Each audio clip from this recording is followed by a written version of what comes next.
Hey everybody, I'm Steve Moore. And I'm Mark Castleman. We know the pain and heartbreak of porn and sex addiction. And we know the triumph of breaking completely free. Every day, we help our clients find hope and healing. Join us in the fight to take back your life, your marriage, and be stronger than ever. This is the PBSC Squared podcast.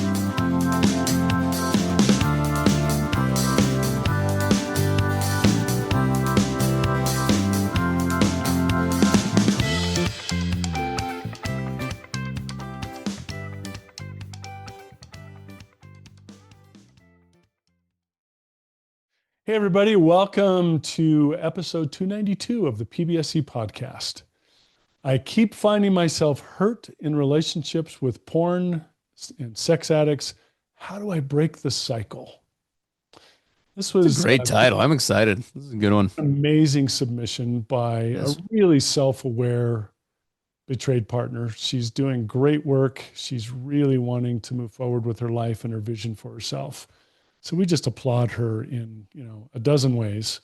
I'm going to read her submission, and then we're going to jump into this. Here's what she wrote to us.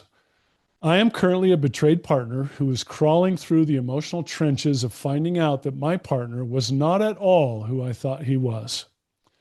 We worked together for 3 years before we started dating. And during our time as colleagues and friends, he was there for me when my previous ex had betrayed me with his, and then she talks about all of the details of her ex-partner who had betrayed her with pornography and sexual addiction betrayal. And this guy was a friend to her during some of that time, it sounds like. So meaning my current partner knew my stance. So she's saying he went through all that stuff with my ex with me. He knew what was going on and all that. So it's assumed that he knew how I felt about that stuff, right? So he knew about my stance on porn, that it was a deal breaker, before he pursued a romantic relationship with me.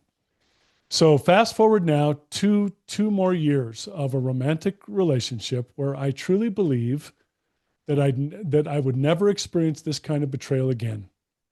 And then I found that he had been looking at porn while I was in bed asleep at night. And not just any porn. And then she goes on to describe a very disturbing and very difficult genre of porn that he was into.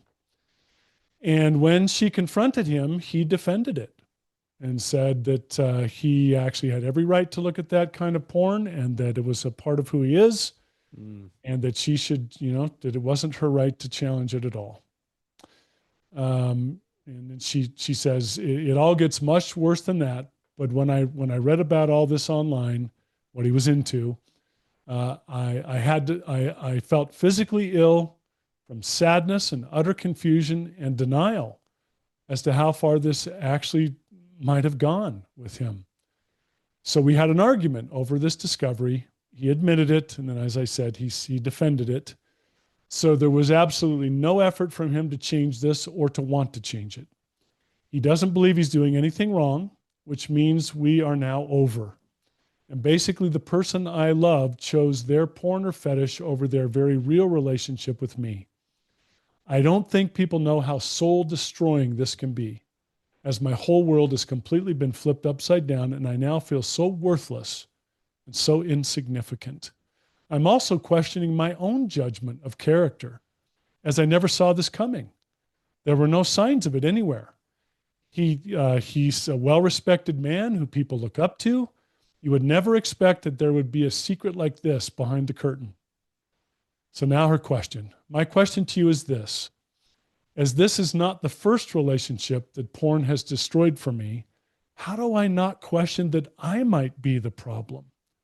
Is there something I can do to prevent this in the future? I worry I will never be able to trust again or be able to truly heal from this. I need some help understanding how to get myself out of this dark place that I've been put into. I feel like I'm the fool and that the technological age we live in is only going to continue this cycle for me in the future. Wow. Yeah, our hearts go out to her so much. Steve, you and I have not only had so many partners over a couple of decades in the same sort of situation, we've had family members in this same situation who have come to us. We have seen this a lot, where betrayed partners, their whole world, their sanity, their view of self. Am I just the biggest fool who ever lived with no discernment whatsoever? Right? How will this ever be different? How can I ever dare to go into any relationship ever again? You just feel the sadness and the desperation and the brokenheartedness of this whole thing. Yeah, it's as you said, Mark. I mean, I love the vulnerability behind it because there's a lot of introspection going on here, and it's something that I think for partners is uncomfortable sometimes to address.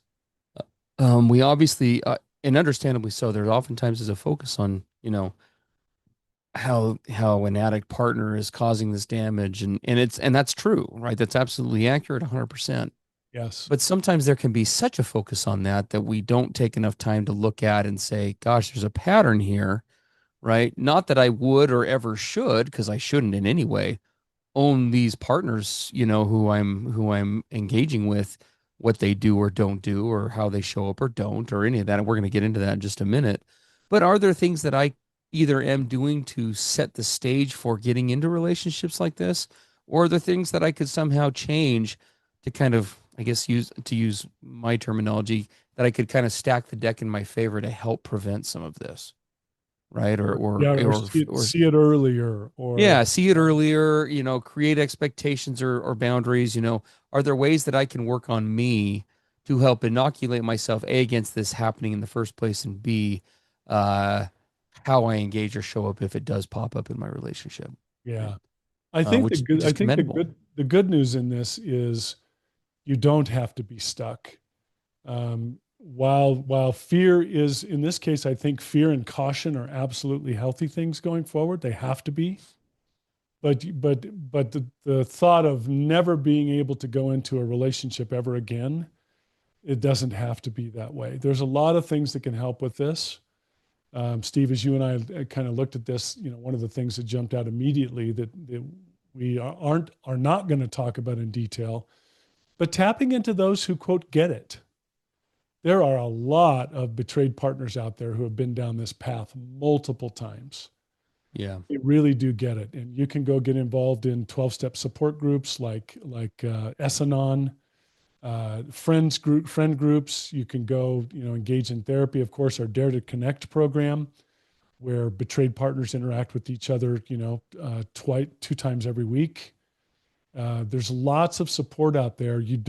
I know how easy it would be to feel like you are uniquely foolish, weak, doomed and cursed.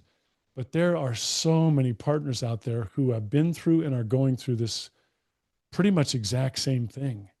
It's this Abs- wonderful resource that's available.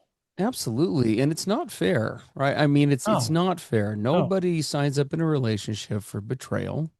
no. But relationships by their inherent definition are always a risk.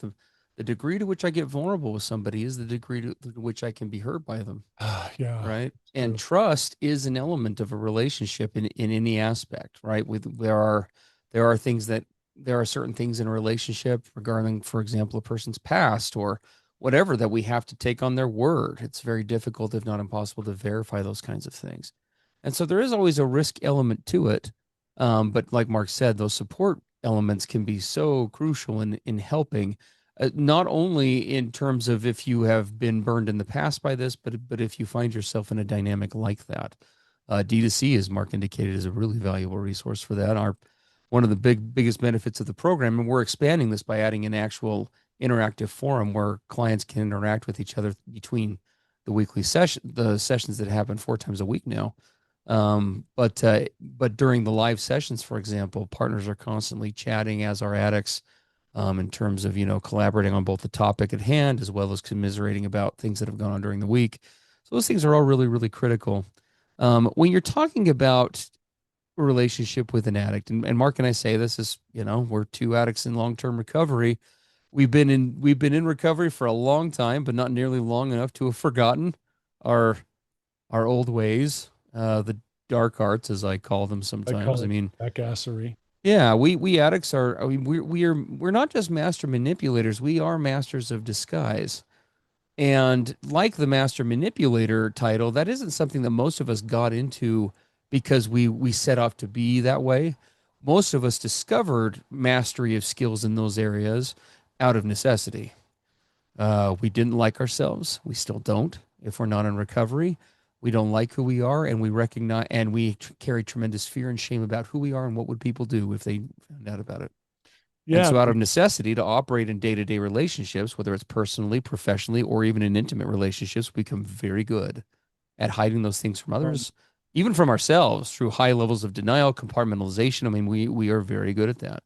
how many expert masks did you and I have to pull out of our pocket to put on for whatever each situation called for, Yes, absolutely. right? Absolutely. Um, Nobody would be a better candidate list for being, in black ops, high level secret operations, CIA kind of cloak and dagger sort of work because we are so good at hiding Yeah. things and concealing things. Sometimes, like I said, with compartmentalization, we get so deep into it. And Mark and I both talk about this on the program, even from ourselves. You start to buy into your own lies. I mean, Mhm. we kind of function like deep cover operatives. And again, we don't, most of us don't do that. We don't set off like, oh, I'm going to manipulate people. We do it because we are so terrified of the outcomes of being discovered, being seen. It becomes an essential for us to live, to Well, function on a baseline we're, level. for example, in Dare to Connect right now, we're doing a deep dive on attachment styles, right? Styles of attachment to other human beings that we developed early in childhood as a result of dysfunctional caregivers, right? Those traumatic experiences, those dysfunctions were also a big part of our addiction and why we go into things like manipulation, stealth mode, gaslighting, all the, lying, all the stuff that we do. We didn't just come out of the womb that way. There are many, they're not excuses, but they are explanations as to how we developed all that along the way. Now, unfortunately, someone like this woman, she gets all that history in this guy. He shows up in the relationship, but she doesn't know all this. Yeah. She doesn't know all this. It's just like, boom, here we are. Right. So we get to the place where she's asking, what am I the problem here? Mm, What can I yeah. do going forward? Right? She's just desperate for some solutions and some answers. Yep. Right. So what to do? What to Yeah, do? so we want to talk about that today. And remember, we just want to start that off with please don't take ownership of the things that you shouldn't. We addicts, again, tend to be highly manipulative, and many partners come out of relationships that don't work out successfully, or they have to work through that damage if they continue to stay in the relationship from, I mean, phrases and things that addicts, including Mark and myself, did in our relationships. This wouldn't be a problem if you had more sex with me, Mm. or if you were just nicer to me, then I'd be more honest with you. Or, right, we say all sorts of hurtful, terrible things that range from manipulating the partners on many levels to just downright gaslighting. And partners come out of that with additional wounding and scars where they oftentimes are doubting themselves, their own capacity, their own worth, their root in this. Please know from two guys who used to spout that bullshit, for lack of a better term, that that's just nonsense. Okay. Yeah. You can never, nor should you ever own Never. there is no cause or reason for anyone in a relationship to go cloak and dagger, go dark, not share, not be transparent, keep secrets, and betray. Ever. Just not. Never. Period, point blank. That being said, though, we do want to help empower you today so that you can set yourself up for success Yeah. navigating So these when kinds you of heard that, things. when you hear the word ownership with regard to a betrayed partner, substitute in the word empowerment. Yeah, absolutely. Right? What is on your side of the street that you have control over, Yeah, power control over, over what can I sovereignty change? over? What can you do? That in no way excuses or puts any sort of dilution on his part. No way. And we're very firm about that. So let's look at this Absolutely. from her side. Yep. What can she do going forward? Well, let's talk about this one that Mark and I were getting ready today during production. One of the things that we both were in agreement with this is, and we will say as always, we are not pastors, ministers, priests, nor do we show up in this program that way. We're not the This moral is not a police. moralistic No, discussion. we're not here to tell you what to do or not to do. No, we don't talk Supposed in to right be- or wrong here in this Nope. program. At least very rarely do we. We talk through the lens of healthy versus toxic. And when it comes to relationships, and you can look to lots of examples, it turns out that a lot of religious figures, even though the reasons they put behind it may not square, there are there is a precedent and something to be said for uh, a prudence around the timing of when and how you bring greater physical intimacy, including up through and including sex into a relationship, and how quickly that happens, the manner in which it happens, and there are lots of reasons for that. The first thing that I'll say, we use the term, it does muddy the water. I guess I'd put a more fine point on it. When I'm entering a relationship and I'm trying to figure out my compatibility with this person, right? What are their likes and dislikes? What are their hopes and dreams? Are they compatible with my hopes and dreams? And I'm already trying to navigate the feelings of initial attraction and everything. Sex just confuses things if brought in too quickly. If I bring my genitals into the equation prematurely, it just makes all of that other stuff harder to discern. Well, it's been probably 20 years ago now when I was working with one of my mentors in some very, very deep study of neuropsychology. One of the things that we looked at very closely was this: what impact does sexual, physical engagement with another human being, what impact does that have on the brain? Yeah. And there's some great research around this. There's actually those who have actually done brain scans on people as they become sexual. And what do you find? You find that a lot of parts of the brain that would normally be highly functional take a back seat to other parts of the brain that are very impulse, pleasure driven, desperate to be accepted, desperate to be desired, to be wanted, very legitimate, wanting to feel awesome pleasure. But when that part of the brain takes over, you find that the other parts of the brain, like the prefrontal cortex, where there's how does this impact my future? Where's my intuition? Is there room for my gut here? All of that sort of almost goes offline. And we studied that very closely. And when you're engaging in the physical and the sexual, powerful, powerful neurochemicals are releasing in your body and your nervous system. And they literally can take over.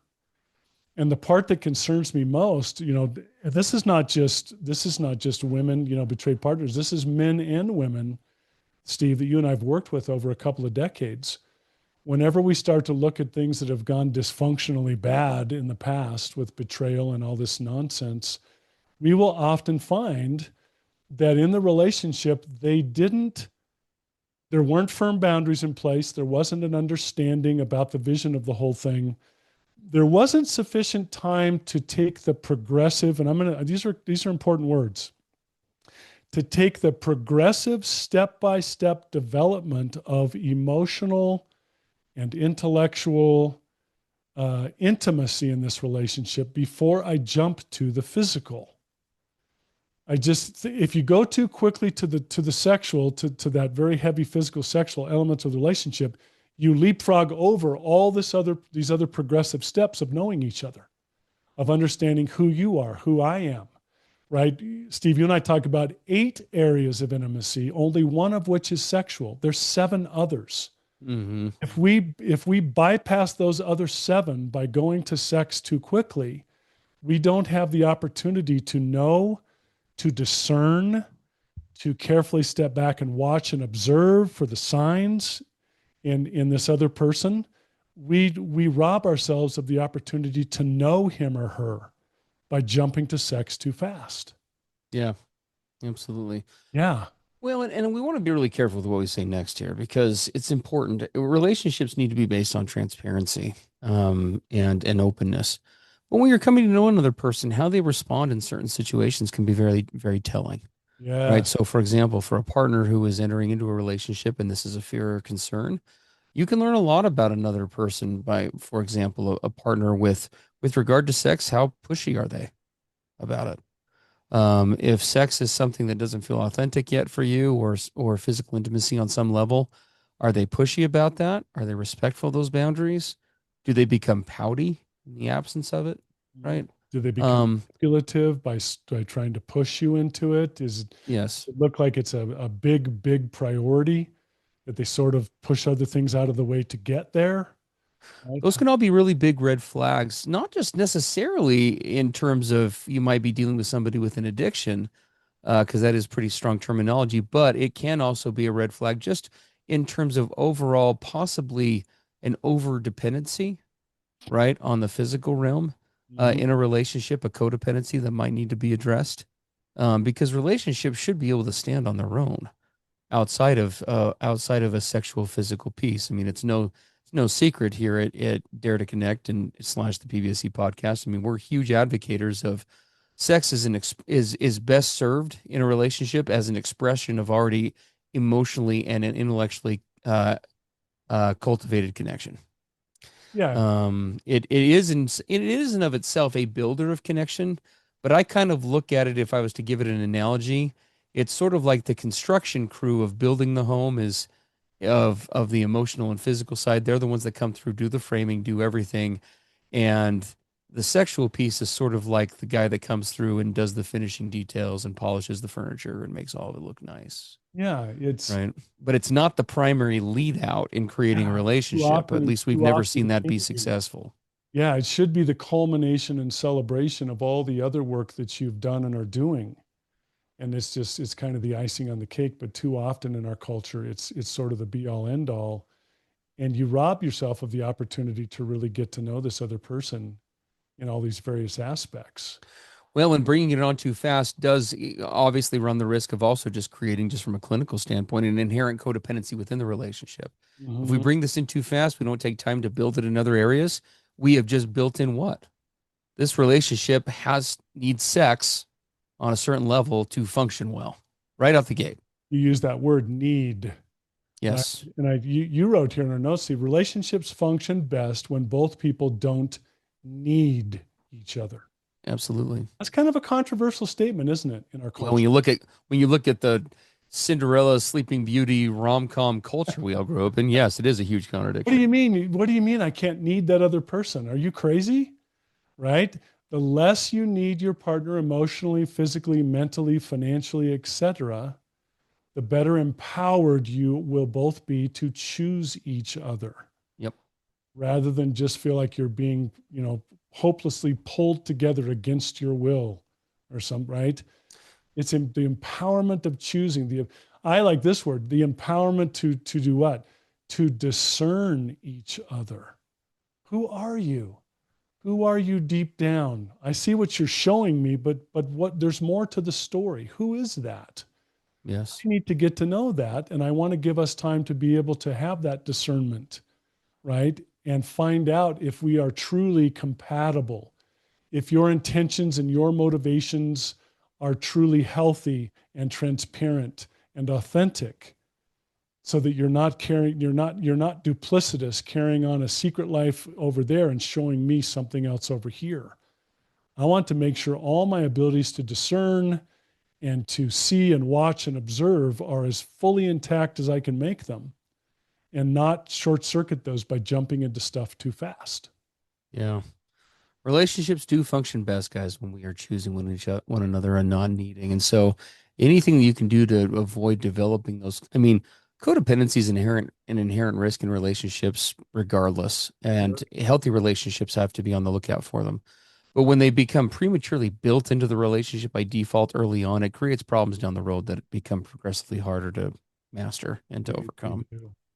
So it's something to definitely keep in mind. I talked about this next category, which I loved our discussion on this before the podcast. If you find yourself in this kind of a pattern, continuing to engage in these dysfunctional, betraying relationships, what can you do as an Yeah. individual, right? And so I think we can finish up today with some of these really crucial points.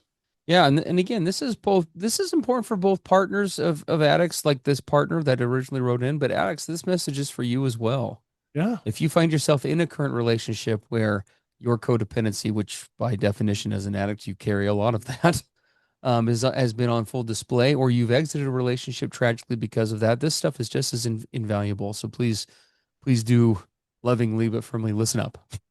The Yep. first is we've got to learn to fall in love with ourselves first, guys. Mm, If you can't really fall in love with another person appropriately or healthily until you've been able to do that with yourself first. There are yeah. so many things that go into that, and so many elements to that. I mean, if we were to right now in the Dare to Connect program, we just started a new exciting kind of 3 to 4 week module in the program where we're focusing on attachment styles. Secure, anxious, avoidant, and disorganized attachment styles. It's a model that's been around for decades, but we are taking that and applying it to relationships and individuals within them, specifically partners with a background in betrayal trauma and addicts with a background, obviously, in addiction. And how does that actually play out in real time? And those who are most likely to be able to find themselves set up for approaching or moving towards or healing from other forms of attachment and progressing towards the healthiest version, which would be secure, are going to be those ones who become progressively more grounded in what? Loving, embracing, and accepting themselves as they are. Yeah. That doesn't mean giving yourself a pass, nor does that mean what you see oftentimes in popular social media. I'm the man and everyone else can go to hell. I mean, that kind of bullshit is just nonsense. We're not talking about false bravado or ego. What we're talking about is a person who's able to, from a wisdom-based perspective and a loving lens, but a realistic lens, being able to sit down in front of the mirror and say, here's Steve Moore. And here I am. I'm Steve, and here are my assets. Here are my deficits. Here are the things that I'm working on, and here are the ways that I'm working on them. Here are the things that that are real strengths of mine. And the more aware and embracing of those I am, not only am I able to accept myself and cultivate self-love, but more importantly, I can actually show up in relationships transparently so that we can determine compatibility as soon as possible. If I'm not, but if I were, for example, if Brady and I were not together, thank God that we are, but if we weren't and I was in the dating scene, and we're going to talk about this from a partner's perspective in a minute, I would like to think that I'd want to be finding somebody who's compatible with me as much as possible, as quickly as possible. And Yeah. what does that? It means learning to love yourself and embrace yourself first so that you know going in, here are the things that I can bring to the table that are real strengths. And here are the things I'm probably going to need support in. Right? Well, and so here, we talk about this fall in love with yourself first before you allow yourself to fall in love with someone else. A big, huge part of that is if I truly am growing in my security of my own worth, my own value, regardless of who I'm with or who I'm not with, right? I'm a sovereign, independent, confident human being, or working on being so. What does that then allow me to do in a relationship right from the get-go of its establishment? I have authentic wants and needs in a relationship because I know myself, what truly matters to me, and I have boundaries, specific boundaries that I have constructed and put into place around those authentic wants and needs. And before entering into a relationship, those boundaries are clearly and specifically communicated. Yeah. See, now if we don't have a love and a confidence that's growing in ourselves, we will hesitate to do what I'm describing because of what? Fear of rejection, fear of the loss of this relationship before it even gets started. I can't say those things clearly and succinctly. How are they going to react? What are they going to think? How's this going to go? But these Yeah. boundaries are essential. In fact, Steve, you had an example of a client of yours in the past. Yeah, I mean, I have a client who years ago, we worked together for several years in multiple ways. First, I was working with her in a coupleship. She was in a relationship with an addict, and he initially made great progress, but then through a series of unfortunate decisions, decided that he no longer wanted to pursue recovery. And I unfortunately found myself in the position of helping her to navigate ending that relationship, which was tragic.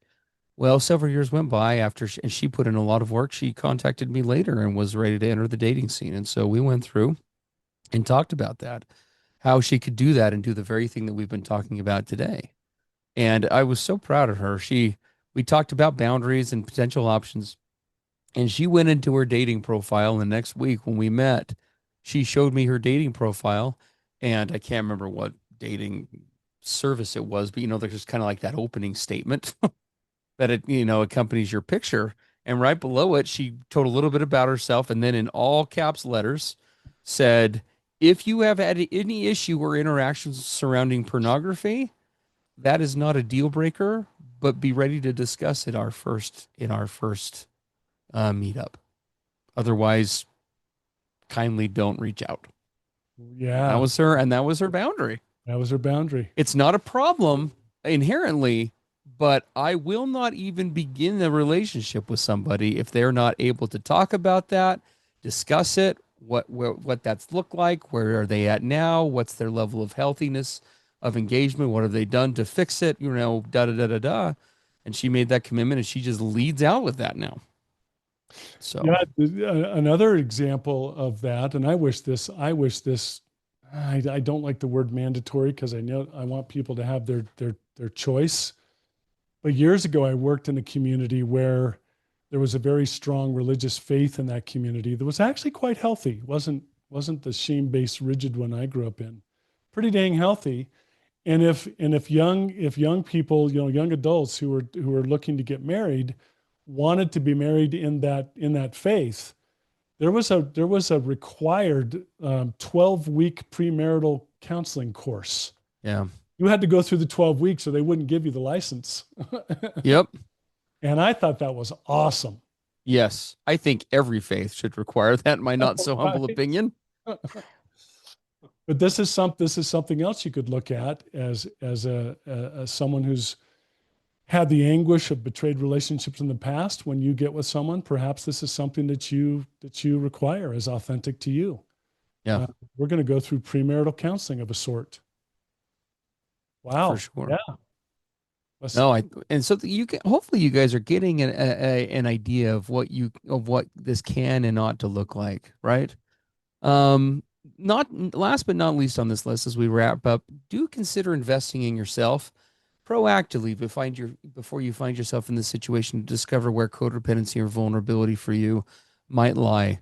Whether you're an addict partner who's gone out of a relationship or a trade partner who's done the same.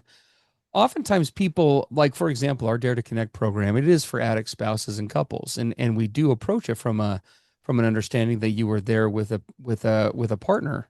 But we have many people who have signed up for the program just as a solo signee. Some of whom are not in relationships right now, but find themselves in a very similar place to this partner. I have been burned. I want to figure this out, and I want to fix what I can on my end so I cannot repeat this cycle. It's a great place to consider. DareToConnectNow.com. We'd love to have you come try a 2-week trial, whether you're in a partnership or not. Come see what all the excitement's about. Again, it's a great time to join. We're exploring and examining attachment styles, which is literally applicable and of value not only to coupleships, but to your day-to-day engagements for every person on planet Earth. This is not addict or partner specific. This is for anybody who would benefit Well, from that and kind of discussion. imagine the benefit of going into the very early, right from the first contact in a possible relationship. If you know about yourself already, here are my vulnerabilities. Yep. Here are the places where I can tend to be a little bit weak. Here's some of the things that I have a tendency to buy into, right? Certain manipulations or certain areas of, I know me. And as I'm going into this relationship, I can hear the little alarm bells going off or the little red flags going up. And because I've done my personal work, I can step back, and here's a key word, early, and go, oh, I see that right there. See that right there? Yep, that's how this always starts in the past. Okay, I'm going to step back. I'm going to pause. I'm going to watch, observe. I'm going to tap into my support system. I'm going to be as self-aware and self-regulated as I can possibly be. But it takes work to get to that kind of self-actualization and self-awareness and self-analysis is not easy, because that crazy brains of ours go on default, right? As soon as the stakes are high or the fear kicks in or the neediness is there, these brains just go back to their old habits. Yeah. So how can you intervene every step along that way and say, well, whoa, pause button. What's this? Oh, I know what that is, right? And you make adjustments. Yeah. Absolutely. Guys, we hope this has been a helpful podcast for you. We always love it when you send us in questions. Again, to get interactive help now with whatever challenges you're facing in this process, daretoconnectnow.com. Come grab a 2-week free trial. We'd love to have you come join us. But if you would like to submit a question to the podcast, we always do love and make those a priority in terms of episodes before Mark and I come up with topics. We would love to have you send that in to us. If you go to that same website, daretoconnectnow.com, just at the top of that page, there's a banner with the PBSC podcast logo. Click on that, and there's a contact form at the bottom there where you can send those in to us. Yeah. Well, as always, thanks for being with us here today. Thank you for being so vulnerable and raw and amazing and sending the stuff into us that you do. You're the reason we do this. You're the reason that we even have a podcast, and we appreciate each and every one of you. Nearly 6 years, guys, we're coming up on this podcast. Crazy. I was talking to a family member about that the other day. If this wasn't episode 292, and we didn't have a numbered catalog for all these episodes, I would not believe it. No, but the numbers don't lie, and here we are. Yeah, so, and it's because of all of you. We love and appreciate you. All right, we will catch you next time on our next episode. Be safe, everybody. Bye-bye. Everything expressed on the PBSC podcast are the opinions of the hosts and the participants and is for informational and educational purposes only. This podcast should not be considered mental health therapy or as a substitute thereof. It is strongly recommended that you seek out the clinical guidance of an individual qualified mental health professional. If you're experiencing thoughts of suicide, self-harm, or a desire to harm others, please dial 911 or go to your nearest emergency room.